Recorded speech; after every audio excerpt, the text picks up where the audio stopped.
প্রিয় দর্শকবৃন্দ, ক্রিকেট দিগন্ততে আপনাদের সবাইকে স্বাগত। মাত্র 3.5 দিনে শেষ হয়ে গেল ভারত বাংলাদেশের প্রথম টেস্ট।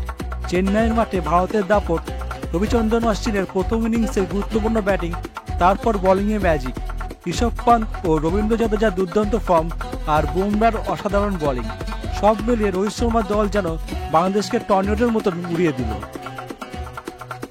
বাংলাদেশকে 280 রানে হারিয়ে রোহিতরা বিশ্ব টেস্ট চ্যাম্পিয়নশিপের শীর্ষে নিজেদের অবস্থান আরও মজবুত করল। কেমন ছিল এই রোমাঞ্চকর ম্যাচের প্রতিটা মুহূর্ত? আসুন আজকের ভিডিওতে সেই সমস্ত নিয়ে আলোচনা করি। তবে তার আগে দ্রুত সাবস্ক্রাইব করে নিন, কারণ এইরকম দারুণ ক্রিকেট আপডেট শুধুমাত্র পাবেন ক্রিকেট দিগন্ত।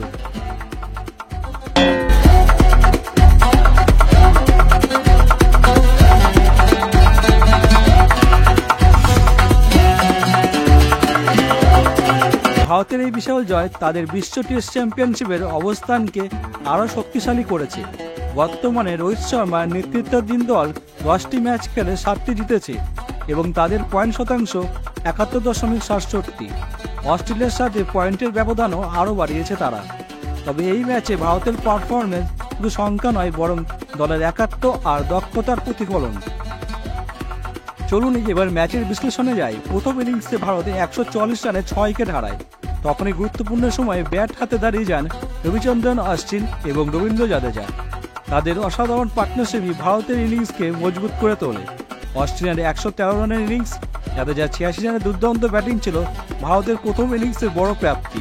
এরপর বোলিংয়ে অশ্বিন ছিল অনবদ্য। দ্বিতীয় ইনিংসে ঋষভ পান্ত ব্যাট হাতে যেন এককভাবে ঝড় তুললেন।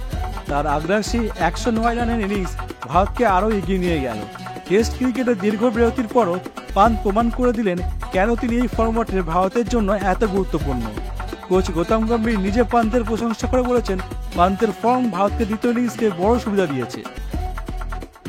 এদিকে শুভমান গিলও দুর্দান্ত ফর্মে ছিলেন। তার অপরাজিত 119 রানের ইনিংস ক্যাপ্টেন ও কোচের প্রশংসা করতে সাহায্য করেছে। চেন্নাইয়ের লাল মাটির পিচে বোলিংয়ে দাপট দেখালেন জসপ্রীত বুমরা। তার নিখুঁত বোলিংয়ে বাংলাদেশ একেবারে বিপর্যস্ত হয়ে পড়ে। বুমরার বোলিংয়ে বাংলাদেশি ব্যাটারদের টিকতে কষ্ট হচ্ছিল, যা ভারতকে আরও বড় জয় এনে দেয়। দ্বিতীয় ইনিংসে অশ্বিনের ম্যাজিক্যাল বোলিং, যেখানে তিনি 6 উইকেট তুলে নিয়েছেন এবং ভারতের জয় নিশ্চিত করেছে।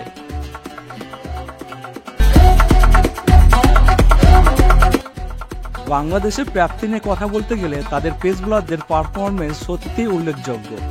হাসান মাহমুদ, তাসকিন আহমেদ এবং নাহিদ রানা প্রথম ইনিংসে ভারতকে 144 রানে 6 উইকেট হারানোর মতন চাপে ফেলেছিল।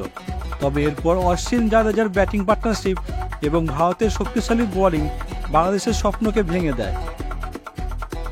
প্রথম ইনিংসে মাত্র 149 রানে অল আউট হয়ে বাংলাদেশ নিজেদেরকে ব্যাকফুটে নিয়ে যায়। দ্বিতীয় ইনিংসে বাংলাদেশের বোলিংয়ে সেইভাবে সফলতা পায়নি।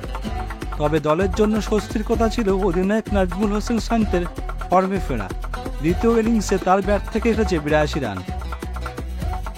ম্যাচ শেষে অধিনায়ক নাজমুল হোসেন শান্ত জানিয়েছেন, দলের পেস বোলারদের পারফরমেন্সই ছিল এই ম্যাচের প্রধান প্রাপ্তি। তিনি আরও আশাবাদী যে কানপুর টেস্টে তাদের ব্যাটসম্যানরাও ছন্দে ফিরবে এবং দল ভালো পারফর্ম করবে। তাহলে এই টেস্ট সিরিজ কি ভারত সহজেই জিতে যাবে, নাকি বাংলাদেশ দ্বিতীয় টেস্টে ঘুরে দাঁড়াবে? আপনার মতামত কি কমেন্ট করে জানাতে ভুলবেন না। আজকের জন্য এটাই ছিল সব। আমাদের সঙ্গে থাকুন এবং আগামী টেস্ট ম্যাচের আপডেট পেতে সাবস্ক্রাইব করুন ক্রিকেট দিগন্ত চ্যানেলকে।